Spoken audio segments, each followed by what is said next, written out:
lagi di sesi Curcol Moms. Jadi pada kesempatan hari ini Mami akan membahas sedikit mengenai masalah kepala peyang.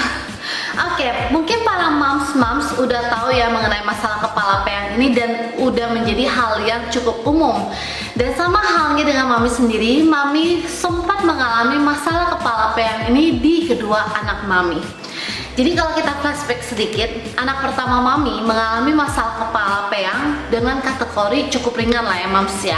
Sedangkan anak kedua Mami mengalami masalah kepala peyang menurut Mami sih hampir berat. Oke, kita flashback dulu.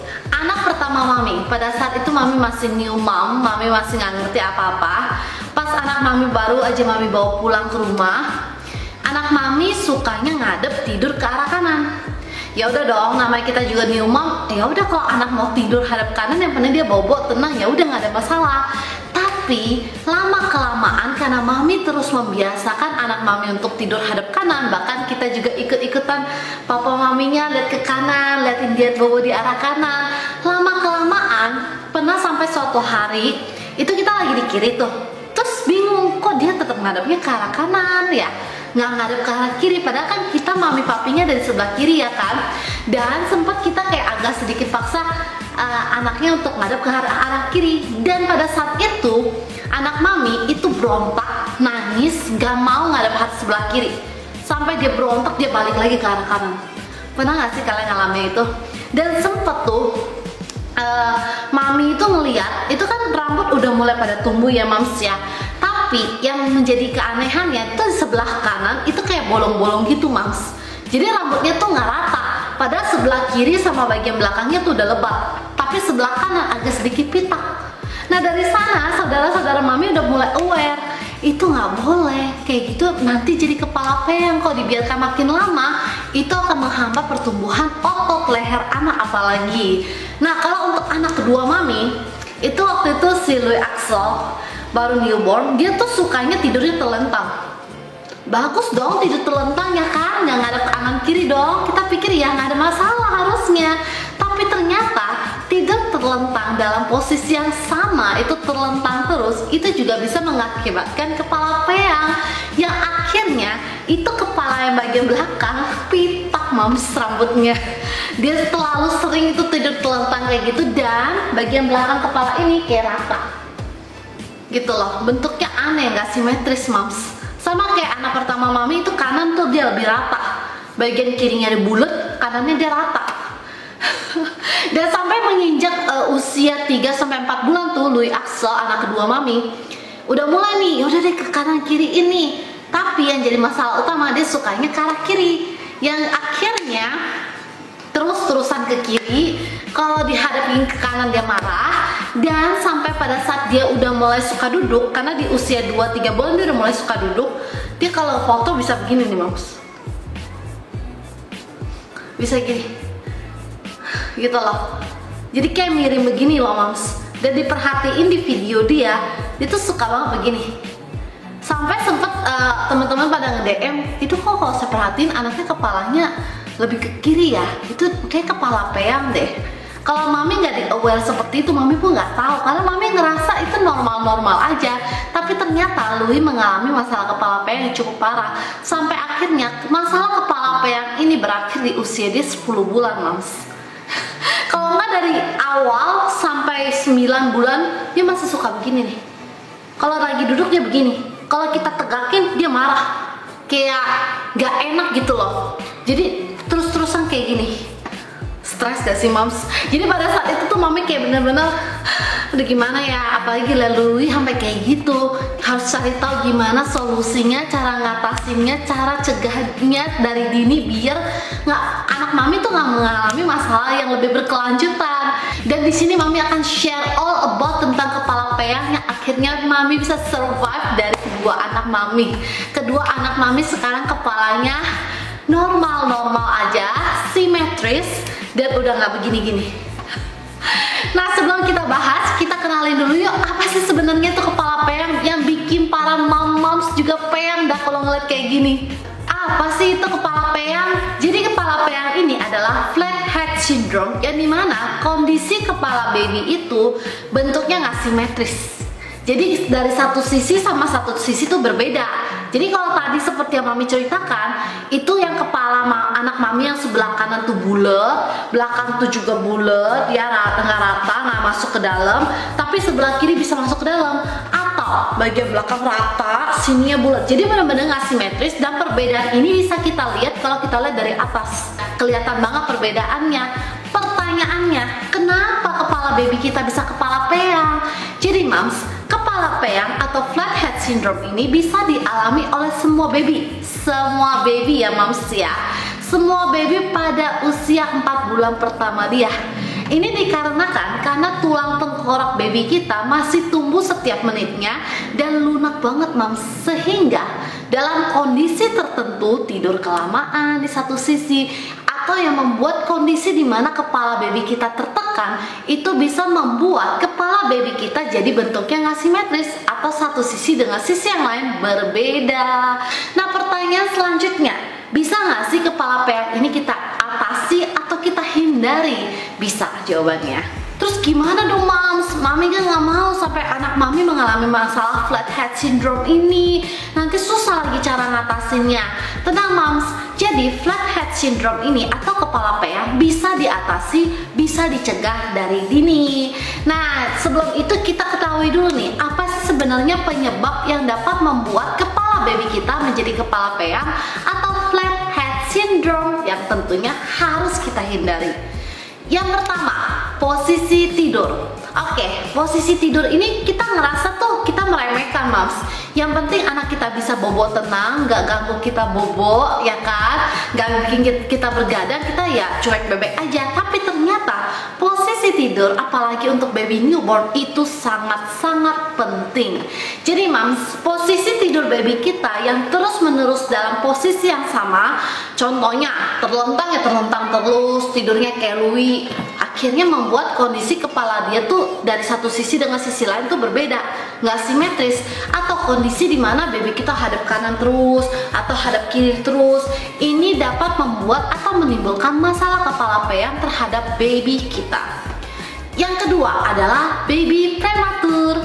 Jadi kalau baby prematur itu kondisi dia bisa mengalami kondisi masalah kepala peyang itu lebih besar. Hal ini disebabkan karena usia kehamilan yang lebih muda dan baby prematur itu usianya lebih muda ya moms, sehingga tulang tengkoraknya itu jauh lebih lunak lagi dibandingkan baby-baby yang lahir pada usia kehamilan yang normal seperti biasanya, sehingga pada kondisi-kondisi tertentu dapat memperbesar tekanan sehingga membuat baby kita lebih mudah mengalami kepala peyang atau flathead syndrome.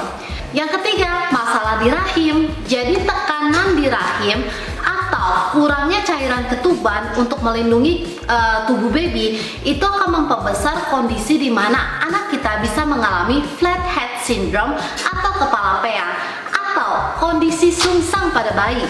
Jadi kondisi sungsang ini itu dimana tuh rahim kita terlalu sempit sehingga baby kita tuh susah untuk mengubah posisi, mengubah posisi, dan akibatnya kepala baby kita terus menetap di satu sisi terlalu lama. Itu juga bisa memperbesar flathead syndrome atau kepala peyang. Dan terutama nih moms yang hamil kembar, salah satunya mami sekarang ini, hamil kembar, rahim sempit, baby susah ubah posisi, tentunya akan memperbesar di mana kondisi anak kita lahir dengan flathead syndrome atau kepala peyang. Aduh gimana ya, kok banyak banget kondisi-kondisi yang dapat membuat dan memperbesar kondisi di mana baby kita bisa mengalami flathead syndrome. Terus gimana dong? Tenang aja moms, kondisi ini bisa kita cegah dengan cara seperti apa? Yang pertama, variasikan posisi tidur baby kita. Jadi seperti yang tadi yang pertama, posisi tidur itu sangat mempengaruhi besar kondisi di mana baby kita bisa mengalami flathead syndrome. Jadi usahakan jangan membiarkan baby kita tuh tidur di posisi yang sama terlalu lama. Contohnya, anak mami yang pertama suka ke kanan, kita biarin aja dia tidur ke arah kanan terus, itu nggak boleh. Atau terlentang seperti Louis kalau bobo terlentang terus, akhirnya kondisi di mana kepala dia itu bagian belakangnya tuh rata. Yang anak pertama mami bagian kanan rata, sehingga tuh rambut juga pitak tuh pas tumbuh ya kan moms. Nah kita usahakan variasikan posisi tidur anak kita ke kanan, ke kiri, terlentang. Kalau misalnya nih anak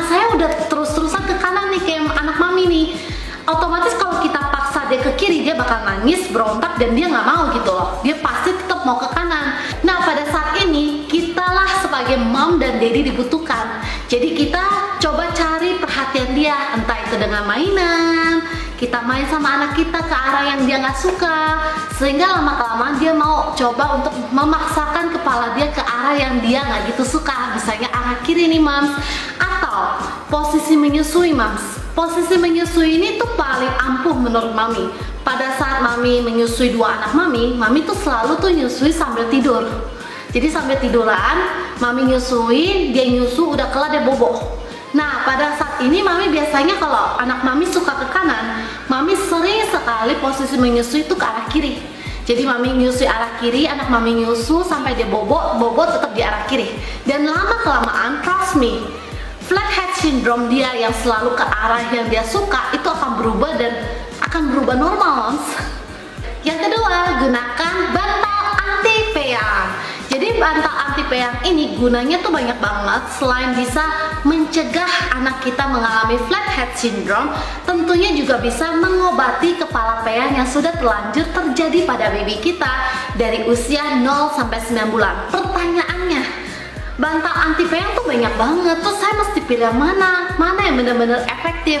Nah, mami sendiri punya rekomen nih. Tring nih, ini adalah bantal anti peyang yang benar-benar mami rekomen banget. Ini adalah bantal baby club foam yang udah mami gunakan di anak pertama mami dan anak kedua mami. Ini berhubungan banyak banget mami-mami yang suka nanya rekomen mami tentang bantal anti peyang ini. Akhirnya mami mengungkapkan rahasia mami, baby club foam. Jadi baby club foam ini udah membantu perjalanan mami untuk mengatasi kepala peyang anak mami yang pertama dan kedua. Bahkan yang Uwi yang sampai kalau duduk dia bisa kayak gini nih, kepalanya bisa miring kayak gini, nggak suka kan ditegakin ya, dia marah-marah. Ini baby club foam bener-bener ngebantu banget. Dan waktu itu mami baru mulai pakai bantal anti peyang ini dari Louis itu usia 4 bulan. Pas kepala peyangnya tuh udah mulai terasa lebih agak berat ya menurut mami ya. Ya bayangin aja duduk bisa sampai kayak gini ya kan mams, foto bisa begini, nggak suka begini, nggak suka tegak. Tapi dari 4 bulan start kita langsung cobain bantal anti peyang dari baby club foam ini. Terbukti di umur usia dia 9 bulan berangsur baik. Tiap hari pakai. Akhirnya bantal anti peyang dari baby club foam ini benar-benar mengatasi masalah kepala peyang mami anak pertama dan kedua mami. Selain dapat mengatasi kepala peyang, ini juga bisa memperlancar peredaran darah loh moms, dan tentunya membantu pertumbuhan rambut anak kita. Karena kalau kepala peyang itu biasa diikut sertakan dengan kepala bagian beberapa tentu itu pita. Dan ini ngebantu banget. Kalian bisa langsung order di baby club foam. Bantal anti peyang yang benar-benar rekomen banget.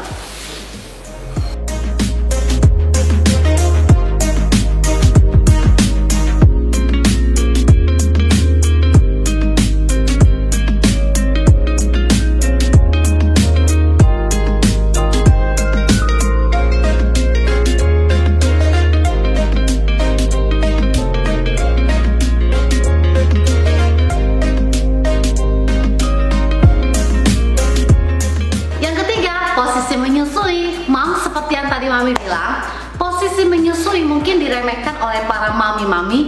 Kayaknya nggak mudah nih, apa sih hubungannya kepala peyang sama posisi menyusui? Ingat nggak mams, kalau kita nyusu, itu kan biasa kan ada bagian kanan dan kiri ya mams ya. Anak kita kadang bisa hadap ke kanan dan ke kiri, tergantung bagian mana yang sering kita kasih nih mams. Kalau kita terlalu sering nih posisi menyusui di bagian kanan, otomatis anak kita akan mengalami flathead syndrome tuh di arah kanan terus nih. Percaya nggak? Coba dilihat. Nah, dengan seperti itu, kalau anak kita sudah mengalami flathead syndrome atau kepala peyang di arah yang tertentu, itu kita bisa membiasakan dengan posisi menyusui berganti-gantian. Kalau misalnya anak kita tuh ke flathead syndrome-nya di arah kanan, kita mulai nih posisi nyusui selalu di kiri. Yang kanan gimana? Jadi pompa. Mau tidur itu yang paling efektif. Kita nyusuin sambil bobo berbaring, itu di arah kiri nih, yang arah berlawanan yang dia suka tidur. Itu kita posisikan dia seperti itu, dia nyusu sampai dia udah ngantuk, dia bobo di arah yang selama ini berlawanan sama dia. Dan trust me, kita biasakan terus menerus flathead syndrome yang dialami oleh anak kita akan berangsur-angsur membaik dan kembali normal seperti yang sudah Mami rasakan di anak pertama dan kedua Mami, Mams. Jadi posisi menyusui penting ya, Mams ya. Yang keempat, tummy time. Jadi tummy time ini adalah waktu bermain ya, Mams ya. Jadi walaupun baby kita masih baru awal-awal lahir, kerjanya cuma tiduran aja, tapi tummy time itu adalah posisi dimana anak kita tuh bisa bermain dengan cara tengkurap, ya kan, Mams? Sambil melatih otot leher anak kita. Nah, jadi biasanya kita bisa membiasakan tummy time ini dengan posisi tengkurap, dan kita bisa membiasakan misalnya satu sesi 5 menit posisi tengkurap anak kita biarkan dia mencoba untuk mengangkat leher dia. Itu juga bisa melatih kekuatan otot leher dan tentunya dapat mengurangi flathead syndrome yang dialami oleh anak kita. Nah, itulah semua bagaimana tips-tips dari Mami untuk mencegah dan mengatasi flathead syndrome yang sudah terlanjur terjadi pada anak kita. Dan ingat ya, Mams, memang kepala peyang itu bukan hal yang mengkhawatirkan. Tapi kalau kepala peyang yang dikarenakan oleh kelainan otot, itu kita harus waspada, Mams. Kalau kita biarkan terus-menerus, nanti yang ada baby kita akan kesulitan untuk mengangkat kepala dia. Seperti yang terjadi anak Mami Louis, dia begini nih. Kalau kita angkat dia tegak, dia nangis berontak kayak kesakitan. Kalau kita biarkan terus-menerus, nanti yang ada akan menghambat perkembangan otot leher dia, mengurangi kekuatan otot leher dia, dan yang paling dikhawatirkan dapat mengakibatkan kondisi permanen di mana otot leher anak kita begitu terus tuh, nggak bisa berubah. Karena kita biarkan terus-menerus jadi permanen. Belum lagi kalau sampai ada pendarahan di daerah tersebut. So, jangan pernah sepelekan untuk flathead syndrome ini atau kepala peyang pada baby kita. Atasi dari dini dan tentunya dengan trik-trik yang tepat. See you next. Ciao, ciao.